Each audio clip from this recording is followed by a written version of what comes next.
A very good morning to honorable judges, teachers and my fellow friends.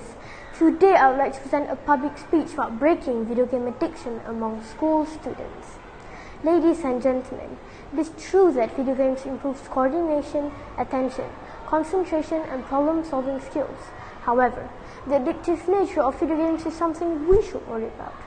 Do you know that Illinois Institute for Addiction Recovery stated that video game addiction is being referred as video game overuse? It has come to my surprise that considered as a mental health illness because it triggers the brain reward systems and shapes the childlike behavior. Isn't it worrying? Ladies and gentlemen, playing video games is always on my to-do list. Winning the game is my ultimate goal. Little that I know I'm getting addicted, especially during the COVID-19 pandemic, as I spend hours playing video games. It's not just me, but most of school students are facing the same thing. In an online survey by Hirschman, 42% of Malaysians admitted to playing mobile games daily, which is truly concerning.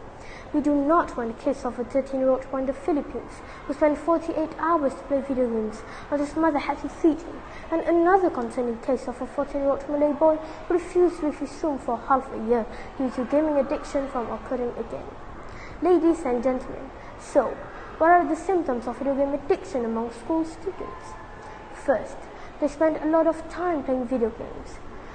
Gamers who play games with social aspects such as World of Warcraft and survival games such as PUBG, Mobile Legends and others. They spend more than 40 hours in a week, making them hard to quit. Second, they are having lack of sleep. If they have school the next day, it will affect their attention and learning. The lack of sleep also causes them to have a headache and feel fatigued throughout the day. Third, some kids are truanting from school to play and neglect their schoolwork. Ladies and gentlemen, then the students are less interested in reading. Sadly, they have more knowledge about gaming rather than knowledge about their studies. After that, they ignore family and friends or refuse to interact with them. According to Ministry of Health Malaysia in 2019, withdrawal symptoms will occur when internet gaming is taken away because the kids will get emotional or be aggressive. Some kids even reach the extent of a tantrum once they are not able to play video games. Isn't it bad? Ladies and gentlemen, therefore, parents, teachers, the school and the authority must work hand in hand to break this addiction. First, parents must set the time limit and be firm about it. A study by Oxford University suggests that children who play games for 1 hour only are happier and more sociable. Ladies and gentlemen, second, create consequences for not following the rules. Parents can ban their child for, let's say, a week or two if they exceed their time limit. Then, make a game time a reward if they maintain good grades, do chores, and able to complete their homework. After that, parents should choose games that families can play together. It's much more fun to play games with your family members, right?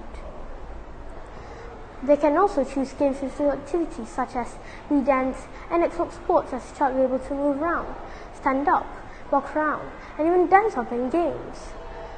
Next, parents and gamers themselves need to limit the amount of money they spend on video games, as I believe that if they limit their spending, they'll also limit their addiction to video gaming. Ladies and gentlemen, besides that, teachers can organize an awareness campaign and a talk about video game addiction at school. Teachers can also distribute pamphlets with guidelines on how to break video game addiction.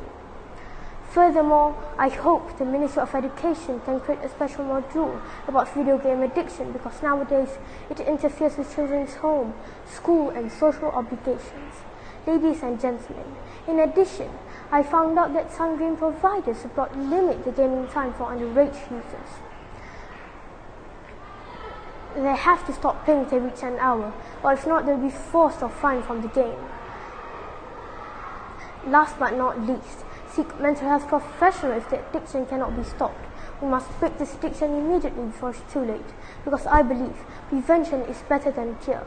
Thank you for lending me your ears.